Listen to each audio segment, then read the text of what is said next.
Welcome to my channel, KetoMealsAndRecipes.com. Thank you for dropping by, and I hope that you will like this video and recipe as I make these absolutely amazing melt-in-your-mouth pumpkin chocolate chip cookies. Please watch all the way to the end because I will be explaining how and at what point to freeze the cookies so that you will have plenty on hand as prep ahead for the holidays. I will also share something that I've been doing lately which greatly improves the texture and moistness of the cookies. And I ask just one little favor, could you please watch the entire video all the way to the end? And by watching to the end, you really help my channel, but more importantly, you will get all the tips so that you can bake cookies that are absolutely perfect every time. In order that you can decide how many cookies you can enjoy, the macronutrient ratio for each pumpkin chocolate chip cookie is 3.6 to 1, with 3.8 grams of total carbs, 1.8 grams of soluble fiber, 1.5 grams of insoluble fiber, resulting in only 1.3 grams of net carbs per cookie. I like to prepare and organize my ingredients before I start, so here are the ingredients I will be using for this recipe. And the next thing I'm going to do is to preheat my oven to 350 degrees Fahrenheit or 177 degrees Celsius. There are two basic steps to making the cookie dough. I will begin by measuring out my ingredients, such as my butter, and here's a little shortcut I'd like to share with you. When you buy a block of butter, if you check on the label, many brands will also have the measurements that indicate a quarter, half, and a full cup, and use that as a guide. It's pretty accurate. And after you have your quantity of butter, melt it and let it cool. Next, I'm going to sort out the dry ingredients. To ensure that there are no clumps with any of the dry ingredients, I place a fine mesh sieve over a large mixing bowl and add the dry ingredients into the sieve. Here I'm adding the almond flour, the coconut flour, and something you may not have considered before, I'm going to add powdered cream. It's this cream powder that will help create an amazing rich melt in your mouth texture, and it also helps to keep the cookie very moist.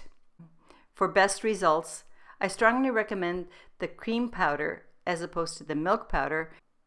However, plain powdered milk works exceptionally well too. Next, I drop in my sweetener, which I have ground to a fine confectioner powder. I also add the baking soda and baking powder. And although you could use a pumpkin spice mix, I prefer to add the individual spices, which are cinnamon, ginger powder, nutmeg, and cardamom powder, and a little bit of salt, which I also ground to a fine powder because it will distribute better through the cookie dough. Stir with a whisk or your hand to pass the dry ingredients through the sieve, and then when everything has passed through the sieve, use the whisk to also stir the dry ingredients to combine them into a nice homogeneous mixture. The next step is to organize the wet ingredients. In a second bowl, add the melted and cooled unsalted butter and the pumpkin puree. I must caution you, please read the label and make sure that you're buying what is just pure pumpkin and not a pumpkin pie filling. There's a big difference in the ingredients as well as in the taste. The next thing I'm going to add is my maple extract and 1 egg. And then whisk all the wet ingredients extremely well until you have a velvety smooth mixture. Now it's time to transfer the wet ingredients into the bowl with the dry ingredients. Then either with a whisk or a spatula, combine everything until the cookie dough is smooth and lump free. Here are my chocolate chips. I'm going to remove about 1/4 of the chocolate chips and set them aside for a moment. Then drop the remaining chocolate chips into the bowl. With my spatula, I'm going to fold and refold to distribute the chocolate chips through the dough as evenly as I can. To ensure that my cookies are the same size and for nicest looking results, I always use a 1 tablespoon sized ice cream scoop. An easy way to get even scoops is to fill your ice cream scoop and then run the scoop along the inside of the bowl to remove any extra dough. By the way, the weight of each dough ball that you'll be creating is 28 grams or just slightly under 1 ounce per scoop. After getting each scoop of dough, I place the ball onto a parchment lined cookie sheet, and I repeat this process until I have all 22 dough balls. I'd also like to point out, please place the dough balls about 2 inches or 5 centimeters apart. You have to allow a little bit of room for expansion and for even heat distribution around the cookies. Although this dough is not sticky, I still like to get a little bowl of ice water and dip my fingers into it, and then gently press to flatten the dough balls into about a 2-inch or 5 centimeter disc. As you can see, even though I've tried my best to distribute the chocolate chips evenly, not all the discs seem to have the same number of chips. It's at this point that I'm going to use my reserved chocolate chips to place on top of each cookie disc, and that's in order to even out how many chocolate chips are in each cookie.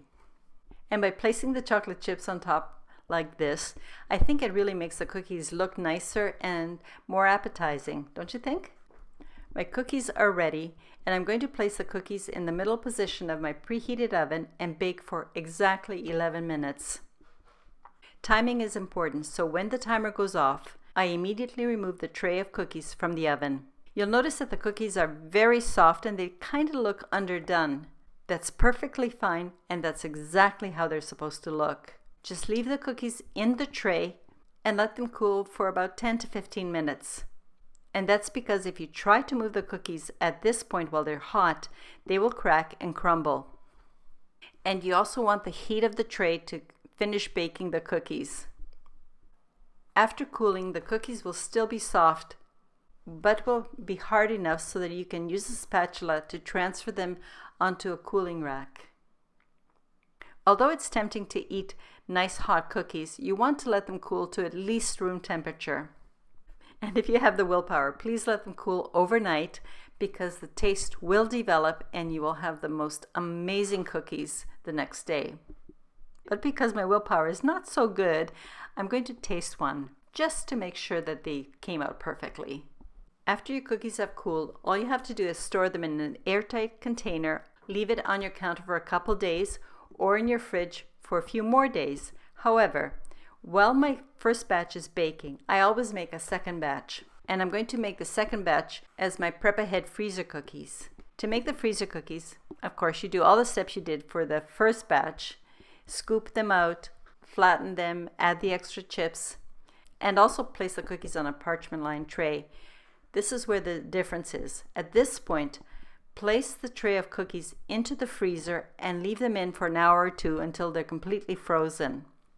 When the cookies are frozen, I will get my freezer safe airtight container, which I'm going to line with either parchment paper or cling wrap, and then I'm going to take the frozen cookies and arrange them in the container.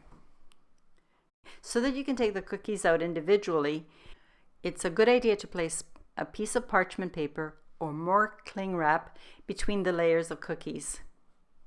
Otherwise, they might stick together.